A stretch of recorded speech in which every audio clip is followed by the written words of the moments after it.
मलीर के इलाके labour square में कत्ल होने और जख्मी होने वालों के वर्सा का मलीर प्रेस क्लब पर एहतजाजी मुजाहरा। कातलों को गिरफ्तार और SHO सुखन को हटाने का मुतालबा।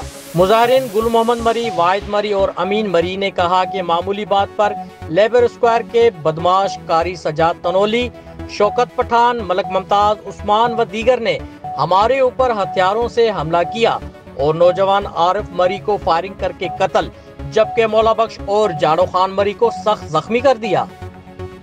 इन्होंने मजीद कहा कि मज़कूरा अफराद लेबर स्क्वायर में खौफ की अलामत समझे जाते हैं, जबकि पुलिस उनके खिलाफ कार्रवाई करने से कासिर है। इन्होंने IG Sindh, DG rangers, SSP Malir व दीगर आला हुकाम से मुतालबा किया है कि मुलव्वस मुल्ज़िमान को गिरफ्तार करके उनको करार वाक़े सजा दी जाए और SHO सुखन को फिलफौर हटाया जाए।